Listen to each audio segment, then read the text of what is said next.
So up next is another most awaited contingent from PLACER MASBATE, TRIBO HIMAG-ULAW. Actually, this contingent, if I'm not mistaken, is the 2013 champion of the free interpretation, consistent winner. Consistent winner. So again, murag magtanaw kita ani o unsa na pod what they have in store for us this year. People are curious to see what's new, something new they would offer to us this evening. So this is free interpretation. This is TRIBO HIMAG-ULAW from PLACER MASBATE. And prior to this, another contingent also performed a while ago before the commercial break, also from the same place. From PLACER, correct. Yeah. So I cannot imagine, you know, all the out-of-town contingent. So can you imagine how all these props that they had to bring in, all the manpower it took to come up with this production of looking for the place to stay, an area where you can practice. But of course, definitely, when they arrive here, they would still again, rehearse almost every night, just to perfect the choreography and the steps and all. So I believe the out-of-town contingents have it a little bit harder than the Cebu-based contingents, but of course, the SINULOG Foundation also extends some help, some assistance to them to make it easier, to make the transition easier, and of course to facilitate their accommodations. And I think Sina Vince were talking about it earlier, and I think he also explained that all of these dancers, all the performers, whether Cebu-based or out of town, have accident insurance. Oh, good. So I think that's very important because during the practice rounds, anything can happen. The gigantic props that they have to bring over from their hometown, and the expenses, and the budget, the food during rehearsal, the snacks, the costumes, and everything. But when you get a first prize or even the second prize, at least everything is well compensated. And the pride and glory that comes with it. Honor. Daily nakabayran. In fact, may mga contingents ka ang mga mayor mismo, mukuyo. That's correct. Oo, they already... Well, of course, who wouldn't want to participate in the biggest, grandest, most colorful festival in the country? The mother of all festivals. That's correct. SINULOG has come a long way since 1980. That's 34 years 34 years. Today. Yes. Correct, Aya. That is correct. So 34 years, and we have claimed that we are the mother of all Filipino festivals and among the biggest, grandest, most colorful in Asia. And definitely is a revenue-generating event for the city. All the hotels are full, all the restaurants are full. This is a fantastic way to showcase Cebu and its business potentials also. Hype has something to do with it. Promotion, packaging, marketing, blitz, media blitz. But again, as I said, the bottom line here is despite all this, colors, the publicity and all, we have to consider and we have to really think that SINULOG is all about something new. That's correct. Right? Of course, in reverence to our faith and in reverence to our Senior Santo Niño, who is the source of all things, the great provider. If not for him, none of this would have been possible. Faith withstands all. Yes, incidentally, that is the theme for tonight's grand finale, which I'm sure we are all just, inching towards at this point. It won't be long now. We have a few more contingents to go before we finally give you the grand finale for 2014. After this performance, we still have 3 more contingents.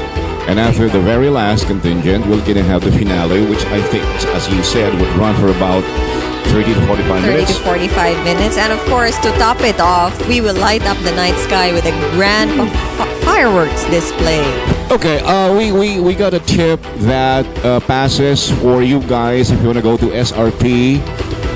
Will be the shuttle buses will be available until when? Until 2 in the morning. 2 o'clock in the morning. Yes. Because as they say, when pagbutog yun sa last firework ngiri sa Cebu City Sports Center, the party begins everywhere else. And I believe there is something happening along SRP tonight. Okay, here we go. The TRIBO HIMAG-ULAW from PLACER MASBATE. Free interpretation.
Tribo Himag-Ulaw sa Placer Masbate.